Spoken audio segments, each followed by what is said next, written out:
anyway, and we've got the climb. 1,200 metres to go. They've got to take this turn. Here we are. This is where the climb gets introduced, and Simon picks it up. But it's Giant that are heading this one for the time being, and the climb starts right now, Sean. Yes, this is the most steepest part, as you can see here. Cofidis taking it up with Katusha just taking it over here, and anybody in the top 10 is in for the win here. Flamme Rouge has just gone by, and we are looking at Alexander Crin. Oh, well, we got a crash, and it's a heavy one. Nibali. And Nibali is down, and so is Tony Martin, and that's a big hold-up, and it's compromised a lot. We may well get a surprise, but let's just see how these guys go. I don't even know whether a Degenkolb's involved. Let's have a look. We have a look. Whoa, there it was. There it was. The yellow jersey it was that just jinked in, and I'm afraid that has compromised just about everybody. We need to get back out of the front because they're still racing on at the moment. TJ Van Garderen also in that crash, so inside the final 3 kilometres, of course, so everybody will be credited at the same time. Here we go then, it's a grind to the line. What have you got? You've got to dig very, very deep. We're going to miss the finish, I'm afraid, and that doesn't look good. It looks like collarbone for, unfortunately, Tony Martin. What an absolute nightmare. Who is left in this then, is the question. And I think Peter Sagan is probably best placed. It flans out right now. He's weaving all over the road. He doesn't want to lead anybody in. In the front is the cyclocross man Stibar. It is Stibar as well, the classics man. He goes, they're spread wide across the road. Here comes Joaquin Rodriguez, who's got up there leading in Katusha, but I think Stibar's going to take this one at the moment, and it looks like it is as it flans down. But what an absolute tragedy, I'm afraid, for some of the bigger names, and hopefully Tony Martin is not severely injured. Little dip and then the line, and they're going to light it up. Degenkolb's going to get beat today, and Sagan in his quest not to be leading anybody in, and suddenly they're going for it. His Kokara goes to the other side of the road. The little guy in the green, who's going with him, sitting up and taking victory is Stibar, but who's going to finish in second place? Christoph's there, Sagan's there, Degenkolb's there. Kokara, I think, just in 4th place at that point behind Degenkolb. But what?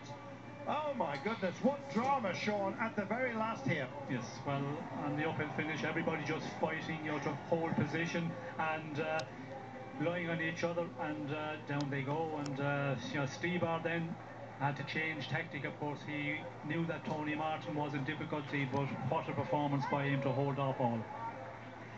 Tony Martin is still not minded to take the bike just for the time being, and he's nursing his arm. I'm just hoping that everything is well with Tony Martin, not least for Tony Martin, but for the rest of the Essex Quickstep team, because he's a major player. There is Quintana as well, that also got held up by the crash coming in. Bardet likewise coming across the line. Are you okay to finish? He says he is, Sean, and that's good news for everybody. Yes, but we can see there his left hand not looking good, seems to have a problem in the left collarbone, and of course no hurry, no panic to get back on his bike, because he's inside the time where he'll be credited with the same time as all the peloton, but hopefully he's okay, but not looking great. What a day. I was not expecting Tony Martin is normally very solid on the bike as well, Sean. I don't know whether he got a puncture very late on, but I think this looks like it might be over for Tony Martin.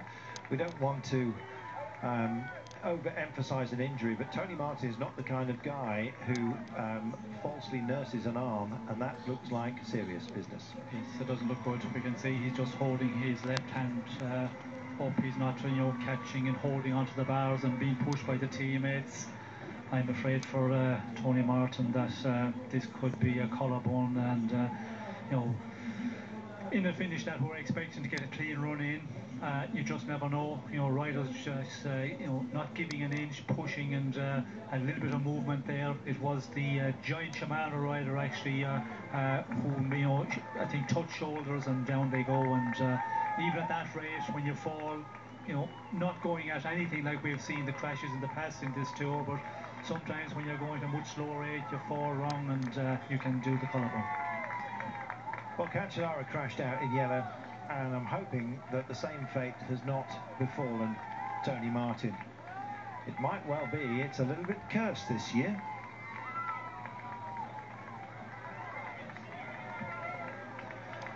Sean, we've had just about everything in this opening week.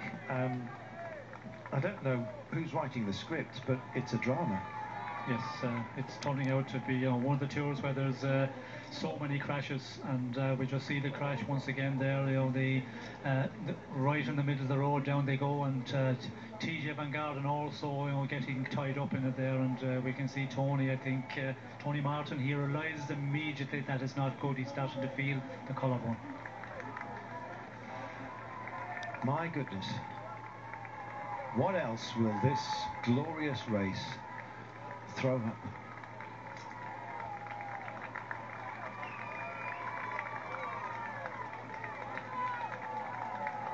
Not a great sight by any means, and Tony Martin is very pale of power, and that speaks volumes, Sean.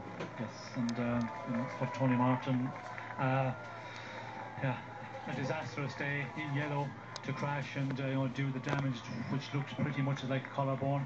On the other side, Yannick Steiber winning the stage for it, his quick step. At one end, great success, but very bad day for the yellow jersey. Well, we're going to head over for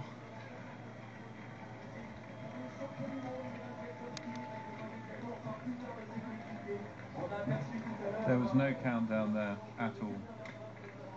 No, I think they were saying, look, let's not laugh because it's quite serious.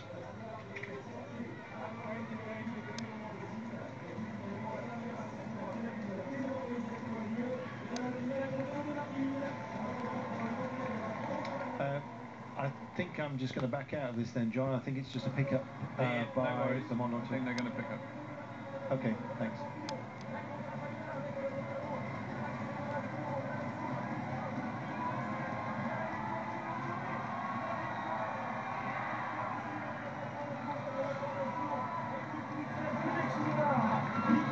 Well, you've just seen pictures of Yannick Steiber taking the stage